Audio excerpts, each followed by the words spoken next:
Bonsoir, bonsoir, bienvenue pour ce nouveau défi live, le 69.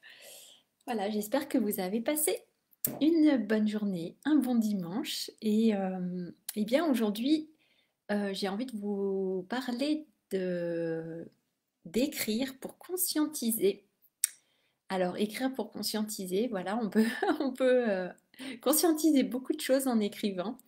Et vraiment, bah, avec cette période automnale où on entre dans l'introspection, comme je le mentionnais hier, eh bien, nous pouvons prendre des moments comme ça, en tête à tête avec nous-mêmes pour aller eh bien, faire ce travail d'écriture. En fait, c'est plutôt une exploration, n'est-ce pas?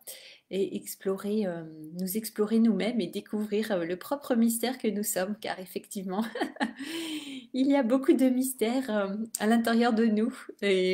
Voilà, c'est pas forcément évident de s'y retrouver.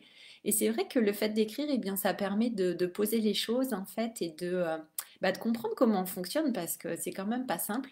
Nous sommes des êtres complexes, et donc, pour s'y retrouver dans les méandres de notre esprit, eh bien, le fait d'écrire, ça permet vraiment d'avoir, comme je disais, ouais, cette capacité de conscientiser et puis d'aller débusquer peut-être des choses voilà, qui sont cachées, que pourtant on peut ressentir d'une certaine manière, mais on n'arrive pas forcément à mettre le doigt dessus. Donc là, avec l'écriture, bah, ça permet effectivement de faire émerger et sortir de l'ombre certaines choses. Donc c'est ça que j'avais envie de vous transmettre. Donc j'ai passé du temps aujourd'hui, il pleuvait, donc ça réduit un petit peu certaines activités extérieures, mais bon, j'ai fait un tour quand même. La pluie ne m'arrête pas.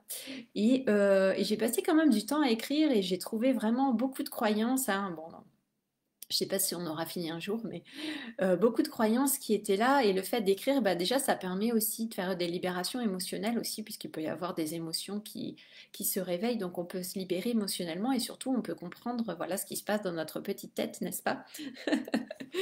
Ce qui se passe. Et donc je vais juste lire un petit peu, oui. Donc c'est l'idée de pouvoir trouver bah, l'origine de certaines peurs, de certains blocages, de certaines choses qu'on n'arrive pas à concrétiser, à matérialiser, pour des choses qui nous freinent. Quels sont les obstacles et toutes ces choses sans que voilà sans mettre de pronoms possessifs, mes peurs, mes obstacles, voilà, c'est pas des choses qui nous appartiennent, donc on lâche l'appartenance et on visite quand même toutes ces choses en disant voilà quelles sont les peurs, les blocages qui sont actifs actuellement en moi et qui m'empêchent de faire ci ou ça, ou de réaliser ou de me sentir comme ci, comme ça. Et ça peut être vraiment bah, sur des thèmes divers et variés, hein. Ça peut être l'argent, ça peut être au niveau du couple, au niveau professionnel, au niveau de l'amour, au niveau, je ne sais pas moi, ouais, de tous nos rêves, de tout ce qu'on a envie de vivre. Donc voilà, on peut vraiment aller explorer tout ça en, voilà, en étant complètement ouvert et en laissant venir ce qui doit venir et en demandant voilà tout ce qui est inconscient. Quelles sont ces choses inconscientes qui nous freinent, qui nous bloquent, qui nous empêchent, qui nous limitent. Et ce qui est intéressant de voir, bah, c'est de demander quels sont les pactes inconscients voilà, que mon âme ou mon être a, bah, voilà, quels sont ces pactes inconscients que mon âme a réalisé, que mon âme a signé en quelque sorte. Je cherchais le mot, je voulais pas forcément une signature, mais vous voyez l'idée, quels sont ces pactes inconscients qui sont actifs, qui sont toujours actifs pour pouvoir aller les libérer. Quelles sont ces croyances limitantes qui m'empêchent de faire ci ou ça, d'atteindre ci ou ça, ou de me sentir comme ci, comme ça. Donc on peut demander les pactes, on peut demander les croyances, on peut demander les relations peut-être qui nous empêchent, ou les personnes, parce que souvent, voilà, on peut avoir des choses qu'on n'arrive pas à concrétiser, à matérialiser, et parfois ça peut nous faire, on peut penser à quelqu'un, et donc cette personne va être un petit peu le reflet de ça, et puis cette personne, c'est comme si elle se mettait entre nous et ce qu'on souhaite réaliser. Alors bien sûr, en vérité, la personne, elle n'est pas entre nous et ce qu'on souhaite réaliser, mais c'est plutôt bah, peut-être tout ce qu'on a intégré de cette personne. Par exemple, si c'était un de nos parents ou des gens qu'on a beaucoup côtoyés dans notre vie, eh bien tout de suite, on va par exemple penser à une personne quand on parle de certaines choses, de certaines limites que nous avons dans notre vie. Et tout de suite, on va penser, je ne sais pas, à notre père, à notre mère, ça peut être, je sais pas moi, une sœur ou un frère ou je sais pas qui. Et tout de suite, on va penser à cette personne. Et donc là, c'est de voir aussi quel est notre lien avec cette personne. Et voilà, les relations, elles sont teintées de quoi? Qu'est-ce qu'il y a? Qu'est-ce qui est encore présent? Qu'est-ce qui est encore actif et qui me limite actuellement? Et donc voilà, c'est ce genre de questions que vous pouvez vous poser pour commencer à écrire. Et puis de dire, comme je vous avais dit précédemment, de dire que vous savez ou que vous ramenez la conscience ou la mémoire profonde et intime de pourquoi cette situation existe.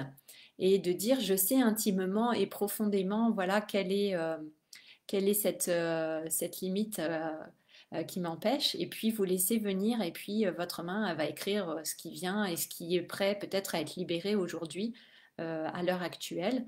Et peut-être vous allez refaire la même question, le même exercice dans quelques jours, et vous aurez d'autres réponses, parce qu'à chaque fois, voilà, c'est couche par couche, il y a des choses qui se révèlent. Et puis, donc, c'est l'idée, comme je disais, bah, de ne pas avoir peur en fait de ce qui va sortir, hein. Ça peut être très violent. Ça me fait rire parce que j'ai écrit un texte tout à l'heure et oh là là, mon Dieu, j'étais choquée moi-même. D'ailleurs, c'était sur Dieu, alors c'est intéressant parce que je dis mon Dieu. Mais il y avait beaucoup de colère et beaucoup de violence. Je suis là, oh là là, c'est moi qui écris, qui suis en train d'écrire ça. Et en fait, bah oui, c'est des parties de nous, des énergies en fait qui s'expriment. Et parfois, bah, l'énergie de la colère, elle est utile parce que ça montre, enfin, c'est bien aussi la colère, d'être en colère, ça montre que là, il y a quelque chose qui bah, qui est important pour nous et qui a besoin d'être libéré, une énergie qui est présente et qui a besoin d'être libérée, d'être exprimée. Et donc là, bah voilà, quand on écrit, on peut le faire de façon, on va dire, sécurisée. On peut écrire tout ce qui nous passe par la tête, c'est ok. Et puis comme ça, on peut libérer et ça libère vraiment des énergies. Moi, je sens vraiment les énergies qui circulent là quand je suis en train d'écrire en ce moment. Je sens vraiment des libérations. Et une fois que j'ai écrit, eh bien, quand il y a des choses qui, comme ça, qui me semblent vraiment importantes, qui me semblent clés, eh bien, je vais essayer de reprogrammer. Alors, je connais les techniques de reprogrammation, mais là, je les utilise même pas. Je fais différemment. En fait, je vais vous donner tous mes secrets. En fait, ce que je fais, c'est que je me, euh, je me regarde dans le miroir, dans les yeux, avec moi-même, et puis je répète des phrases pour dire que j'accepte et je reconnais, voilà, telle ou telle croyance ou telle et telle situation.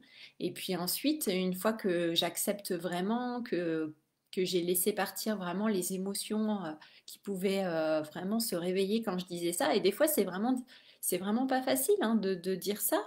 Vous allez voir si vous le faites en vous regardant vous, il y a vraiment les émotions qui peuvent remonter. Ça peut être vraiment, des fois on n'arrive même pas à prononcer la phrase. Moi, ouais, j'arrivais même pas à aller jusqu'au bout de la phrase, c'était trop intense. Et puis bon, à force de répéter, on arrive à le faire. Et là, on sent que voilà, on a passé un cap, qu'on a pu libérer les émotions.